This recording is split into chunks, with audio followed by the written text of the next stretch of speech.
G'day guys, kia ora. My name is Wildkard. All Blacks versus Italy, as we all expected coming into this game. The All Blacks was looking to build from their, I think last week's performance was probably like a B, maybe like a B minus last week. Looking to build that into really like an A performance for the All Blacks. And earlier on, the Italians actually did a really good job to kind of like stifle that goal that the All Blacks kind of set out to perform. I thought the All Blacks selection this week made some adjustments that was actually made the team stronger than last week. And yeah, and the Italians, especially in their first half, put up a really, really good effort to really stymie the All Blacks advance. And there were times where I thought the All Blacks looking a bit shaky. I was genuinely worried that they might end up in a close one and could potentially lose this one, knowing that this was, Wellington. It hasn't been one of those, stadiums that the All Blacks has a pretty good record. So it is a place, if anywhere in New Zealand, that the All Blacks might lose to Italy. Wellington could have been it. And, the unease was, further exacerbated by just Italians' really, really good rush defense.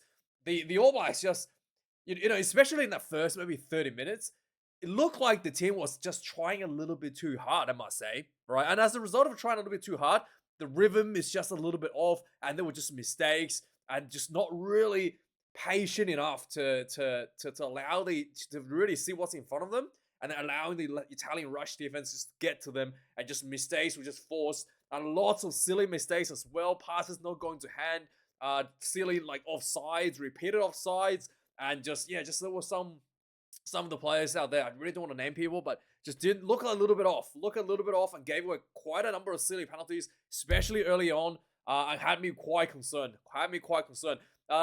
When it comes to the team like playing at a speed, it is kind of like the Super Rugby players, like teams, already plays at a breakneck speed.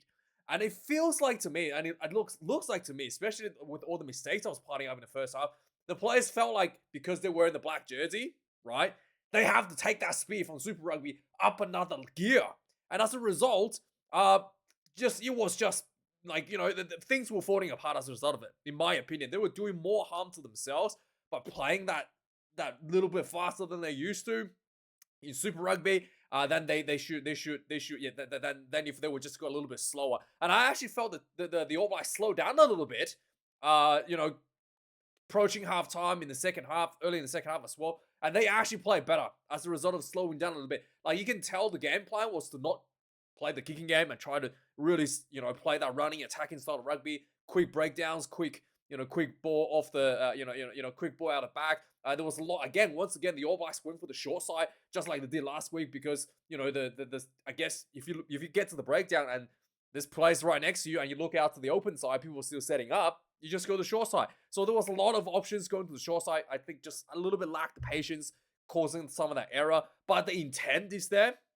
And I did think that when they slowed down a little bit, it was much better, right? Especially when DMAC starting to be able to see some of the options available in front of him, coming in as a second playmaker out of the 15 jersey. I thought he did an outstanding job. And as a result, the Italian rush defense, once you slow down just a tiny bit, you can see that the rush defense was actually really disconnected. And as a result, you just have to, just be a bit patient and throw your passes, literally behind the player as they run past you. And you can just find those gaps that are, that are just left in the Italian defense as a result of that are too fast of the speed of the rush, and players been disconnected from their rush defense from the Italians. And with that little bit of a rhythm change from the All Blacks, they pulled themselves ahead and really started dominating the game. There were also some early substitutions as well, which was also surprising to me. Leroy Carter was taken off 30 minutes in the game, and Josh Morby came on, and boy, how good was Josh Morby? Just absolutely, pretty much like most of the tries had something to do with him making, getting out wide, making line breaks, supporting, and just outstanding from Josh Morby, or chasing the kick or stuff like that. Outstanding from Josh Morby. Another early sub was Anton Segner for Jacobson as well. Again, I thought, some of these early, and then the front rowers were subbed off like pretty much for like less than 10 minutes in the second half, maybe just about 10 minutes. Again, some of the things that we don't see very much from the All Blacks is their utilization of the bench. I think this is a really good move, right? There was almost like hesitant for so many years, not just even back when Foster days, to just not use the bench, and just everybody's just like, oh my god, we're too scared to use the bench. we don't want to break up the rhythm. We don't want to break up the so-called the best team available. They reluctant to sub players on and then end up having literally like players coming on to playing 5 minutes and 10 minutes just to sort of like make a show. Like there was aggressive substitution that was used by the All Blacks, which I thought was once again really gave the team the boost that they were needed, especially in that crucial moments where the team is kind of like teetering of not really getting that momentum, teetering of the Italians, pushing the momentum to them for themselves. That made those crucial substitutions. I think that made a massive difference for the All Blacks in their performance, especially George Morby. I thought that was just absolutely outstanding. When it comes to set piece, though, once again, I thought it was not impressed. I am not that impressed. I know the Italians are pretty good scrum, but I do think that the fact that the All Blacks got penalized against, the Italian scrums are pretty good. Like they got penalties out of the Six Nation team. So it's not to say that this was just All Blacks being completely bad, but I do think that if you wanted to strive to be the best team in the world to win the World Cup, you can't say Italians are good against other teams and we're happy to concede penalties against Italians. I think that in my opinion, as the All Blacks just getting dominated in scrum and conceding penalties against Italy, which is just really not against any team, not really an acceptable result, right? Lionel as well was a bit iffy, especially when the reserves came on. It looked like they were a little bit unsure about some of the calls, and there was a few like rush lineout throws, and there was a couple contested lineout throws as well being spoiled. So yeah, lineouts needs to be tidied up there as well. But overall, I thought this was a bit of a historic moment as well for Will Jordan. I think he beats Dark Hallett's try scoring record already, and he's still like 27 or something. So he's probably score another 20 before he retires, right? This just crazy performer, just absolute athlete there as well. And just some interesting stuff. I do think that the All Blacks building into against the Ireland team it's in a very interesting spot right now, because on one hand, I thought the Irish has some new players coming through like Prendergast, and they're still trying to work out those combinations. But the core of the Irish team, in terms of the 4-pack, the dominance has always been their foundation, right? It's just kind of like the playmaker, the decision making out wide, and that's the sort of stuff that the Irish trying to polish out. This All Blacks team, I think there's still quite a bit to go if they wanted to really take Ireland next week and I'm not convinced that at the current state of this All Black team, it is Eden Park, right? But we can't just say because Eden Park, the All Blacks guarantee going to win this one. I think there's still quite a lot of work for the All Blacks, especially in the 4-pack, in terms of structure, in terms of the discipline, to really get that. Yeah, I didn't feel that assertive dominance out of the 4-pack from the All Black team, both defensively and in their set piece. And as a result, I did think that the backs, with a few brilliant maneuvers, got themselves through to this seemingly a big score. But I do think that there was a few areas that the All Blacks were lacking a little bit of mongrel, I think would be the right word for it. And of course, we have a French referee, one of the top French referees, believe it or not, in top 14, Luc Ramos. He was horrendous.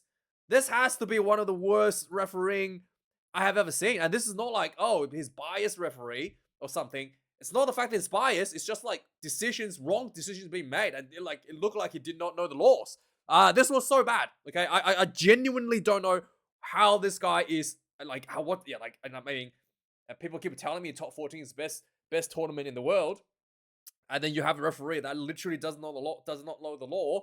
So there's so many. So we'll go through someone, and this I think we'll talk about the red card here in a minute. So there was so many stupid stuff that just blew my fucking mind, how bad this referee was. So there was one point, for example, the Italian guy was caught tackled, and they just kept on pushing him over the try line for a held up. So should be a penalty to Italy because you didn't release the player. Just weird. You just kind of ignored it and let it play. There was there was another point where Leroy Carter, I've never seen them review this. The ball was kicked through, and Carter tapped the ball over up in the air and grabbed it himself, and then kind of linked up with, I think it was Will Jordan. I think it was what Roy got for the try, and they looked at whether Leroy Carter deliberately tap the ball over the defender to avoid a tackle. Apparently, that's not allowed. I've never seen them review that, but apparently that's not allowed. You can't tap the ball over someone. So, but then again, when they reviewed it, it was not even close in terms of trying to avoid a player, avoid by tapping the ball of a defender by tapping the ball. It didn't look anything like that at all. So they reviewed that anyway. There was one where I think the scrums, again, quite 50-50. Like, there was scrums where I felt the Italians clearly won and clearly had a penalty, and they just like, nah, play on. The scrum, again, went down a number of times. I thought it was, players not holding the hit. He just went short arm. So there was a lot of short arms being given without actually giving a penalty for the scrum, which is inconsistent with the current state of rugby. Like, there's too many short arms given out against the same team. Just literally, like, after one, most of the referees will start giving out penalties. But there was quite a few of that. No penalties was given. There was times where he played advantage for like 25 meters and went back for it. And there was, just crazy, just really, really bad stuff. What else was here? The goal line. Like, it doesn't seem like he understands whether or not the ball should be a goal line dropout. There was one where the Italian player looked like taking the ball back in field, but because I think he had 1 foot inside the goal when he picked up the ball, so he was actually grounding the ball, considering grounding the ball or like in field, right? It's kind of like catching the ball when you're out of the sideline. I think that's the reason. So initially it was a 5-meter scrum, and everyone was packing up for scrum, and he was like, "Oh no, hang on, let's go back and do a goal line dropout." There was another one where it was like, he called that there was a charge down and for a clearance kick, and he called for a 22 dropout, and then he was like, "Oh wait, hang on, there's actually a 5-meter dropout." So they went back for the 5-meter dropout. Like, he just have no idea what the law is supposed to be. And then there was another one where Ruben Love, the Italian player, like, was a bit of juggle for the ball in the air. Both players kind of juggling for the ball. The Italian player kind of juggled the ball forward, and Ruben Love was like juggle the ball backwards. So both players were juggling towards different side. And then because Ruben Love was the one that eventually got the ball going forward from his side, so it was a knock on from him. Eventually, when the ball went forward for Ruben Love, he called it a deliberate knock on and a yellow card. And then they have the reviewer and rescind the yellow card back after everybody's already setting up for the line out. The TMO was like, "Hang on, that's not right." The Italian player knocked the ball forward, and then Ruben Love knocked it back forward him again. So double knock on, and then he called it a deliberate knock on for a yellow card. So it was just absolutely awful, like crazily bad decisions. And then we get this crazy decision, right? This guy headbutts Wildkard.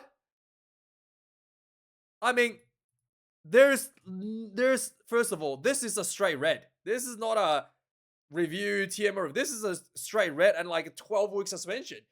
He is nowhere near the ball. There's no one there for him to clean out. He just threw his head in and tried to headbutt the number 9. There is absolutely like no reason for him to do that. He's not near the ball. He's on the ground. He's off. He's out of play. Right? Even if he doesn't hit the number 9, even if he just goes up and disrupt the number 9 without hitting him in the head, it's still a penalty because he's on the ground. He's out of play. Let alone he deliberately just like headbutts him. This is a straight red. And for some reason, the referee think it's just a yellow card for a review. And, the law is that if this review, the bunker cannot give a full red anymore. This should be a full red send-off, not a 20-minute red. Again, just like completely not understanding how the system actually works. And he's a professional referee. Like, what's going on? They'll tell Top 14 has the best rugby in the world. It is an absolute joke. I have never seen someone this bad. And like, it's not like bias bad. It's like just does not know the law, and he's the referee. Does not know the law, and it's just absolutely horrendous, right? But anyway, let's have a look at the match stats of the game. Moving on. 7 tries to 2, bonus points, 621 run meters to 332. Just really show the intent for the All Blacks to just run the ball and not really kicking the ball away. 188 carries to 98, like almost double the carry amount. 37 defenders winning for the All Blacks, 14 for the Italy. I do think that the All Blacks, probably should have scored a little bit more. They wasn't able to connect once they got the lead. They kind of take, like, the mistakes was still just a bit too high to consistently build that scoreboard through. 312 passes to 128, just crazy. 13 turnovers conceded for the All Blacks and 16 for the Italians. All Blacks only had to make 118 tackles, 14 missed tackles, pretty good there. They 241 tackles for the Italians, 37 missed tackles, just crazy. 16 kicks in play only for the All Blacks, 19 for the Italians, only 1 missed conversion out of 7 for Ruben Love. No misses for the Italians. Despite not doing too much kick, the All Blacks still outkicked the Italians in terms of meters. 465 meters, the Italians 434. They're just getting absolutely dominated, the Italians, in terms of that, in terms of the just being the back foot for the most part. Like I said, I really felt the All Blacks like needed to tie. If they tied it up a little bit more, they could have scored more points here as well. Especially like some of the lineouts, silly lineout losses, like near the in the second half when they had a player down, player up. Just wasn't good enough. 8 lineouts for the All Blacks, 2 lost. No lineout losses for the Italians. 1 scrum loss against the All Blacks. Yeah, it should have been 0, right? Like just not good enough. And that's in addition to the penalty, at least 1 penalty conceded, and then number of like times where I thought the Italians was more dominant in the scrummaging. 7 penalties considered overall for the All Blacks, 6 for the Italians, and 1 red card. So let's do a quick recap. I'm gonna go watch the Wallabies game against the French B team. So yeah, quick summary. There was Italian got the scoreboard first, right? I was a bit worried. The All Black looks really disconnected. There was a pass to Jordan that he got hit and he could knock the ball on, and then Italian spun the ball wide. There was just missed tackles everywhere. Menicello just ran through, I think, Billy Proctor, and then linked up with some of these players, and then Menicello, I think, eventually got the ball from his teammate back inside to him, and he went in for the try. 7 points to 0. So yeah, there was a few players for the All Blacks. I don't know if should I name them. I think Billy Proctor made quite a few mistakes, and I think what's his name? The Cody Taylor made a few mistakes as well, and I just like the penalty count the mistakes was a little bit too high for these core players. So yeah, I wouldn't be surprised if there were some changes next week for these. But anyway, put that aside. 7 points to 0 for the Italians. 6 minutes in the game, there was a offside vanish for the All Blacks. They went for the corner, bunch of crash balls, and Darryl goes over for the try. 7 points to 7. Oh, there was another thing. The referee again. Ruben Love clearly moved to go for the kick, and then the referee just told the charger ran out. The chargers from the Italians ran out, and the referee just went, no, he didn't move. And he clearly moved, and the referee just completely clueless what's going on. So anyway, 7 points to 7. 18 minutes in the game, the Italian take the 3 and starts to capitulate. Not capitulate, but starting to tighten the game up. So yeah, there was some crazy like stupid mistakes from the All Blacks here. There was a kickoff and Cody Taylor was offside, like he from the kick like way offside. There was like passes not going to hand, drop balls everywhere. There was a neck and roll from Cody Taylor that ended up in a penalty. It was just mistakes everywhere. And then 29 minutes in, the All Blacks finally get themselves a bit of momentum. There was a bit of a kicking game. The Jordy Barrett got the ball. He just like punted the ball behind, and was it punted before behind? Yeah, punted the ball behind, and it was Leroy Carter knocked the ball up in the air, grabbed himself, and then sent the ball back to Will Jordan, who ran in for the second try. 14 points to 0. After this, Leroy Carter was taken off the field, and Morby was on, and then 36 minutes in, the scrum was lost against the All Blacks, but halftime score was 14 points to 10. Second half, 2 minutes in, D-Mac and Will Jordan did some brilliant job midfield to kind of shift the ball out past the rush defense, and then he went to George Morby, who ran through a couple of defenders with some good stiff arm, and then linked up with Cameron Roygar for the first try in the second half. Only 1 minute on the clock, 21 points to 7. 47 minutes in the game. There was a bunch of kicking game. The ball was caught by Jordy Barrett from a kick through, and he punted the ball down the field. And then Josh Morby chased this one down, and he scooped it up. Got pretty close to trial, and there was a deliberate knock on from Italians.